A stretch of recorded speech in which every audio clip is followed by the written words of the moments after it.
अंसारी परिवार की धड़कनें बढ़ गई थी। लग रहा था कि फिर कुछ होने वाला है, किंतु आज खुशी का इजहार इसलिए हो रहा है कि अफजाल अंसारी की संसद सदस्यता बच गई। हाई कोर्ट ने आज फैसला दिया और एमपी एमएलए कोर्ट गाजीपुर के द्वारा जो गैंगस्टर एक्ट के मामले में अफजाल अंसारी को 4 साल की सजा हुई थी, जिसके आधार पर उन्हें जेल जाना पड़ा था, सुप्रीम कोर्ट से उनकी सदस्यता बहाल हुई थी कुछ शर्तों के साथ। आज इस केस में एक नया मोड़ आया है, जब अफजाल अंसारी की गैंगस्टर एक्ट के तहत की गई कार्रवाई में उन्हें पूरी तौर पर राहत मिल गई है। यद्यपि यह मामला फिर से सुप्रीम कोर्ट जा सकता है। हम पूरे मामले को बताते हैं, उसके पहले हम ले चलते हैं आपको कृष्णा अंद्राय हत्याकांड की तरफ। 29 नवंबर 2005 को तत्कालीन विधायक कृष्णा अंद्राय जब एक कार्यक्रम में शिरकत कर रहे थे, उसी समय AK-47 से लगभग कई 100 राउंड गोलियों का प्रयोग करके उनकी गाड़ी और उन्हें छलनी कर दिया गया था। कृष्णा अंद्राय सहित उनके सहयोगियों पर अंधाधुंध फायर करके 7 लोगों की जानें गई थी। पूरे प्रदेश में हलचल मच गई थी, विधायक मारा गया था और इस मामले में मुख्तार अंसारी के साथ साथ अन्य लोगों पर जो मुकदमा हुआ था, उस मुकदमे में अफजाल अंसारी को भी वांछित किया गया था। अकॉर्डिंग टू अफजाल अंसारी उस समय में सदन में था, लोकसभा की कार्रवाई चल रही थी। सदन में राजनाथ सिंह सहित तमाम बड़े बड़े नेता उपस्थित थे, उनके बीच में मैं था। इस मामले में हमें वांछित करने का कोई औचित्य नहीं था, लेकिन वांछित किया गया। उनका यह भी कहना है कि कोई कहीं भी रहे साजिश कर सकता है, ऐसा मानना है और मुझे षड्यंत्र यानी 120B के तहत वांछित किया गया। केस चला।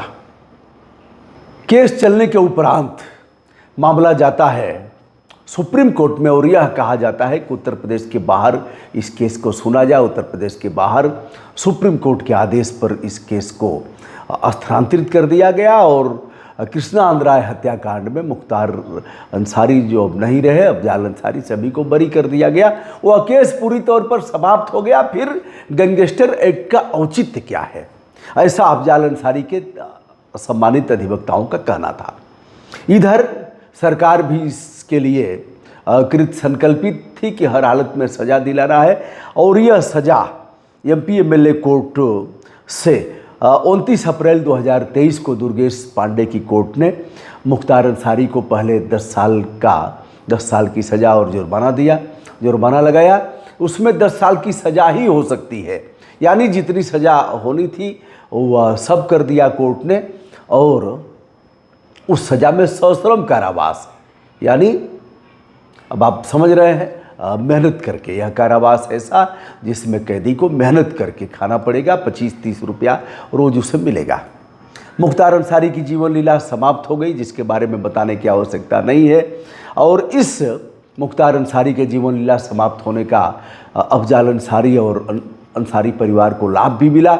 यद्यपि इनकी सदस्यता हाई कोर्ट से जमानत मिल गई। एमपी एमएलए कोर्ट ने जो सज़ा दिया था अफजाल अंसारी को 4 महीने का, जैसे ही सज़ा सुनाई जाती है कोर्ट में मौजूद अफजाल अंसारी को पुलिस लेती है अपनी अभिरक्षा में और पहुंचा देती है जनपद कारागार। महीनों तक जेल में रहने के उपरांत वे हाई कोर्ट से जमानत पर आते हैं, लेकिन उनकी सदस्यता बहाल नहीं होती है। जाते हैं सुप्रीम कोर्ट। अभिषेक मनु सिंघवी जैसा अधिवक्ता पक्ष रखता है, कहता है हुजूर क्षेत्र की जनता का दोष क्या है, वहाँ का विकास अवरुद्ध है। और ऐसे तमाम तर्कों को सुनने के बाद सुप्रीम कोर्ट ने अनुच्छेद 21 को आधार मान करके, यानी जनता ने अपना प्रतिनिधि बनाया है तो उनका दोष क्या है और विकास क्यों रुकेगा, तो उन्होंने सुप्रीम कोर्ट ने अफजाल अंसारी की सदस्यता बहाल किया कुछ शर्तों के आधार पर कि यह सदन की कार्यवाही में प्रतिभाग नहीं करेंगे, यह किसी प्रकार का मतदान नहीं करेंगे, किंतु यह अपना खर्च कर सकेंगे। अब दोस्तों बताते हैं इस मामले को लेकर के सर्वोच्च न्यायालय ने उच्च न्यायालय इलाहाबाद को आदेशित किया कि यह 30 जून तक इस मामले का निस्तारण करे। इसी बीच चुनाव आ गया। उस समय अफजाल अंसारी बहुजन समाज पार्टी के सांसद थे और अब समाजवादी पार्टी के टिकट लेकर के वह मैदान में थे। यह संशय बरकरार था कि 30 जून तक ही इसका निर्धारण हो रहा है कोर्ट का। अगर फिर अफजाल अंसारी को सजा जो गाजीपुर एमपी एमएलए कोर्ट ने दिया था, यदि उसे सही मान लिया जाता है तो अफजाल अंसारी की सदस्यता फिर समाप्त हो जाएगी। ऐसे में क्या करना चाहिए? तो अफजाल अंसारी मतलब अंसारी परिवार ने अपनी बेटी नुसरत को, बड़ी बेटी नुसरत को मैदान में उतारा। अब यह सब चल रहा था, अफजाल अंसारी लड़ेंगे, नुसरत लड़ेगी। ऐसे में करते करते नुसरत ने भी पर्चा भरा और अफजाल अंसारी ने भी भरा। इस मामले में नुसरत को छड़ी चुनाव निशान मिला और अफजाल अंसारी ने अपना पर्चा वापस नहीं किया। यह भी हो सकता था कि क्या पता किसी का पर्चा अवैध कर दिया जाए।